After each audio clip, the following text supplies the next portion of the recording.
Grand Admiral Vox stood before the Galactic Council, his 6 appendages trembling with barely contained fury. The massive view screen behind him displayed the smoldering remains of their most advanced battlecruiser, the Inevitable Victory Asterisk. "This is what happens when you underestimate humans," Vox hissed, gesturing at the wreckage. "One human vessel, only, against our flagship and 3 support cruisers." The council chambers fell silent. 12 species represented, all part of the Galactic Confederation, and none wanted to acknowledge the catastrophe unfolding before them. Councillor Trell, a gelatinous being from the Andromeda Arm, pulsed with skepticism. "Perhaps your commanders were simply incompetent, Admiral." Vox's eye stalks swiveled toward Trell. "Our commanders followed standard protocols that have subjugated 17 species across 3 galaxies. The humans didn't just defeat us, they humiliated us." "Explain," demanded the council leader, an ancient reptilian known simply as Elder. Vox activated a holographic display. "Humans evolved on a death world, a Category 12 planet with extreme temperature variations, constant natural disasters, and apex predators that would give your security forces nightmares."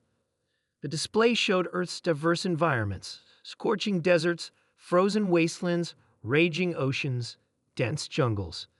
"They evolved as pursuit predators," Vox continued. "Before they developed tools, they would chase prey until it collapsed from exhaustion. They can repair themselves from grievous injuries. They routinely remove and replace organs, and they can survive the loss of entire limbs." Councillor Mira, representing the peaceful Lumini, fluttered her luminescent wings nervously. "But they're so fragile looking." "That's their greatest deception," Vox replied. "Humans are endurance machines wrapped in soft packaging. When our forces landed on their colony world, they expected quick surrender. Instead, the humans went underground and waged what they called guerrilla warfare. Our troops were ambushed by civilians wielding mining tools and improvised weapons." The display shifted to battlefield footage. Confederation soldiers in advanced armor retreating from humans in simple environmental suits. "Look at this." Vox highlighted a human soldier continuing to fight despite a grievous wound. This one lost 30% of its blood volume and continued fighting for 6 hours. Their bodies produce chemicals called adrenaline and endorphins that allow them to ignore injuries that would incapacitate any of our species. Elder leaned forward. "Fascinating, but irrelevant. Their technology is primitive compared to ours." "Was primitive," Vox corrected. "Humans are remarkably adaptive. Within weeks of capturing one of our scout ships, they had reverse-engineered our shield technology and improved it. They don't think like us. They don't follow logical progressions in research and development. They make intuitive leaps that border on madness."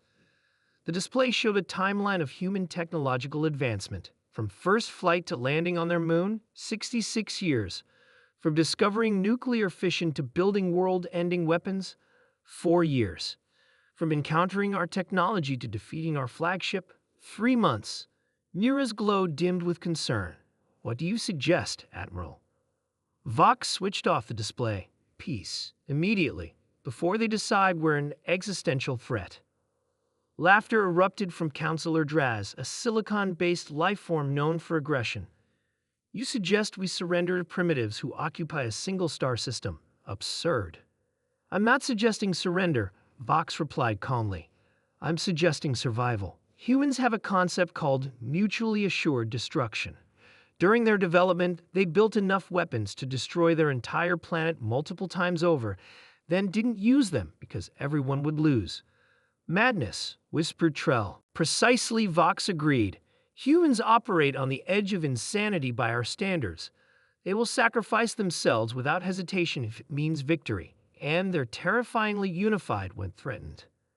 The chamber doors burst open as a junior officer rushed in. "Admiral, that humans have breached the Arcturus defensive line." The view screen switched to a live feed. A fleet of mismatched human vessels, clearly retrofitted civilian ships alongside newer military designs, was systematically dismantling the Confederation's most heavily fortified position. "Impossible," Elder breathed. "Those defenses were impenetrable. The humans have a saying, Vox said quietly. Necessity is the mother of invention. When backed into a corner, they become most dangerous. The council watched in horror as human ships executed maneuvers that defied conventional tactics, diving into asteroid fields no sane pilot would enter, using the debris as cover while launching precision strikes. See how they move. Vox pointed. They're not following battle algorithms. Each commander is improvising, adapting in real time. Our systems can't predict their movements because they're not trying to be efficient.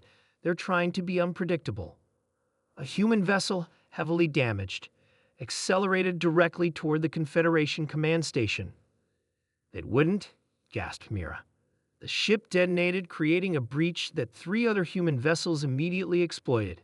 Within minutes, the Arcturus station was lost. Elder rose slowly, authority radiating from his ancient form. Open a communication channel with these humans, immediately. Vox nodded grimly. A wise decision, Elder. But remember, don't threaten them, don't condescend to them, and most importantly, don't lie to them. They respect strength, but despise deception. As the Council prepared for their first official contact with humanity, Vox watched the continuing battle on a secondary monitor. The humans were already adapting their tactics, learning from each engagement. War with humans, he murmured to himself. What fools we were to start it.